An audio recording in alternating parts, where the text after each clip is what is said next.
Our next guest's name means Master of the World, and perhaps he should be, then we wouldn't be in the mess that we are currently in. He says that human civilization has reached crisis point, and it's all because man has become lopsided. He's lost his man and woman. They've lost their centre of gravity. So please welcome one of India's most respected religious leaders, Swami Ranganathananda.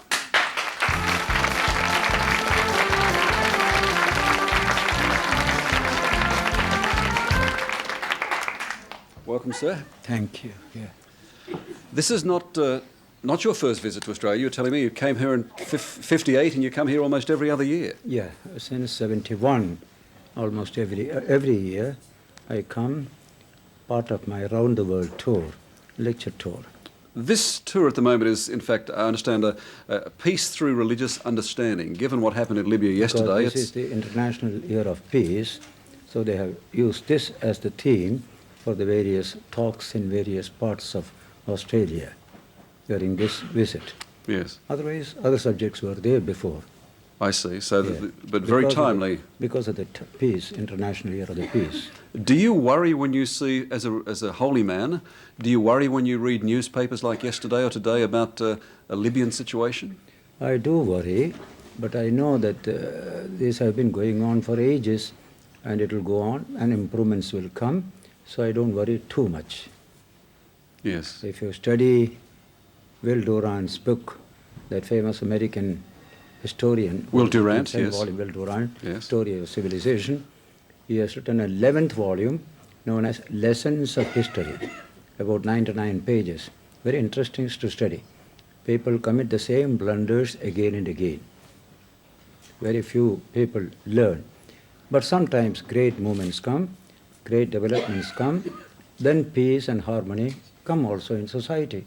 Depends upon great teachers, great thinkers, great leaders.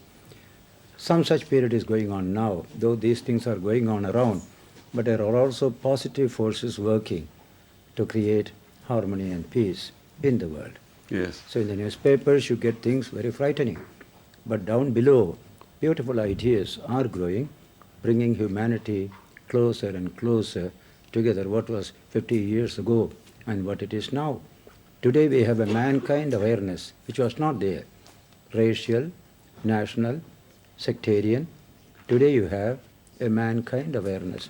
Well, it used to be called, it's been called the global village, hasn't it? Do you thank television for the fact that we have a mankind awareness, that people in all parts of the globe have this awareness now? Some part of television does it, the other part cancels it also. Cancels it, does it? Yes, I didn't expect you to endorse television totally, but I thought that it can be a wonderful medium. Tremendous instrument it can be to bring peace, to bring harmony, to develop human relations. Television can be a tremendous instrument that way, and what you do, this particular part seems to be that.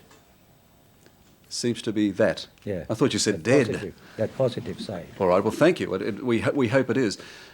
You would know better than I that in fact so much of man's conflict down through the ages has been based on religion, not on peace, but religious. Quite so, yeah. How do you explain that?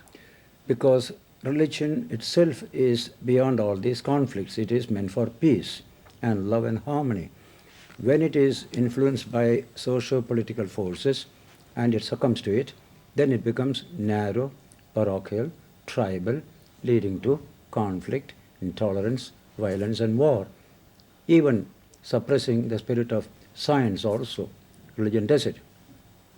That's called the ethnical dimension of religion. I give 2 dimensions of religion. Yes. The ethnical dimension, the scientific dimension. The ethnical dimension is religion in which you are born. You have no say in the matter.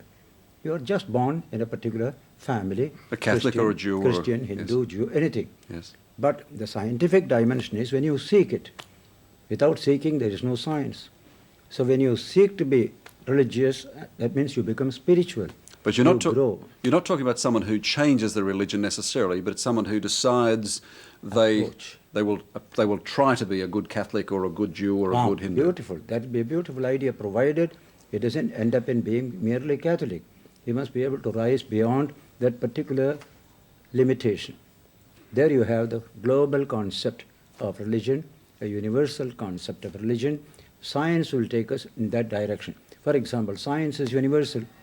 Though it was discovered in England or Germany or in America and Australia, science itself is universal. Similarly, spiritual truths are universal. Yes. So I may begin with a particular group or a particular sect, but I reach out to the universal. That is the scientific dimension of religion, which comes from seeking. You don't get it merely by being born in a particular tradition. There is such a scientific dimension of religion. People may not know. In the Western tradition, there has been conflict. Church and state, church and church, church and religion, conflict. Not so in the Indian tradition. 5,000 years of history, great intellectuals who developed religion. They found only harmony between physical science and religion, and between religion and religion. Yes, but within the Indian society on that subcontinent, you have been as violent as any peoples in the world. Just now it is going on, because there is not that Indian touch yet. See, there is a wisdom. But just now you mean the last 50 years or so? Not even the last 150 years also it is going on. It has been for thousands of years, absolutely peaceful religious relations. 3,000 years, peaceful relations. The states, the empires, and the sages all taught harmony. Right. Take, for example, 3rd century BC, just after Buddha. Buddha came 6th century.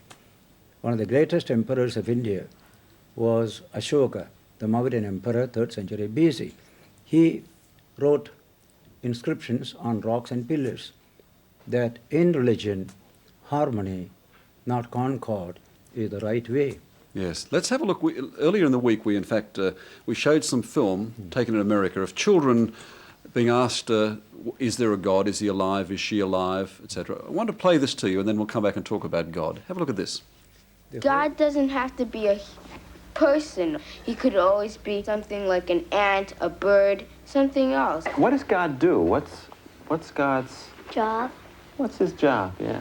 To watch over you and see that you do things right.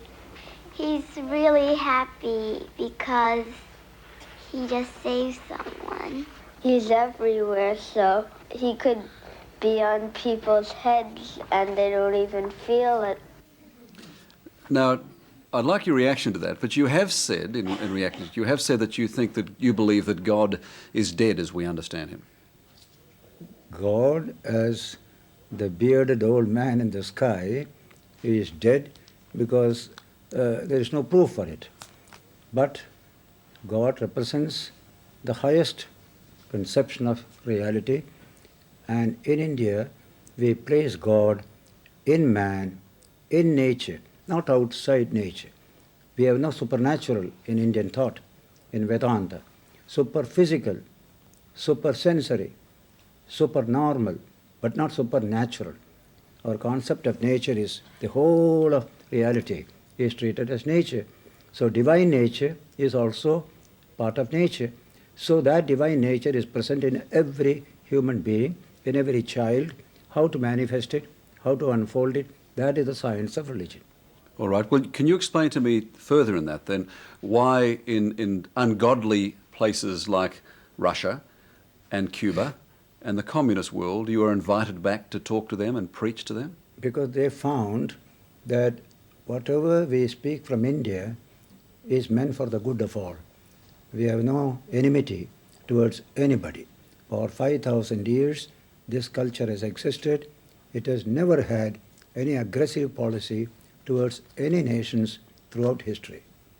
Because and in recent period, it produced a Ramakrishna, a Vivekananda, a Gandhi, all universal in their attitudes. Romarola, the great French biographer, presents Ramakrishna and Vivekananda in his Life of Ramakrishna as the splendid symphony of the universal soul, Ramakrishna, Vivekananda. Because of this uniform policy, communist countries also invited me. I was their guest. I spoke there freely.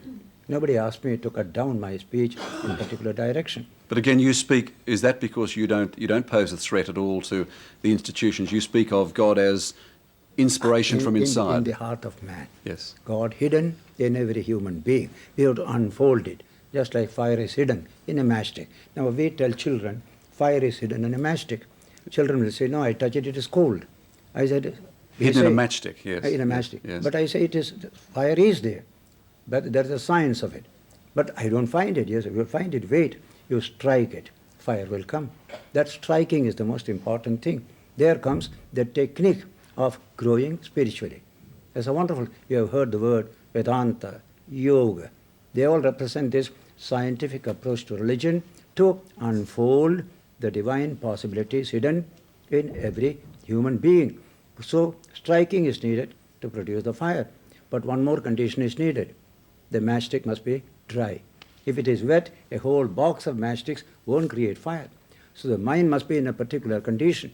How to train children with such minds which can help them to unfold the divine that is within so that they can become human, they can become kind, compassionate, loving. That is the biggest problem of this modern age. Yes, indeed. The matchstick image is a splendid one. Yes. Now, you will be lecturing, you will rather be talking to Australians in the I've next... been doing from Perth onwards. On the 3rd I reached there. Yes. Perth, Adelaide, Melbourne, then in Armidale, it's also Gold Coast, then Brisbane. So you have to go to Armidale and the Gold Coast. All that is over. All right. University lectures were there, various other lectures were there. Now there is a spiritual retreat in the convention center nearby. That's 18th to 23rd. There's about 40, 50 people live together. That's going on 15 years now. All right. So for which I come. Then I go to Fiji. Then I go to Manila.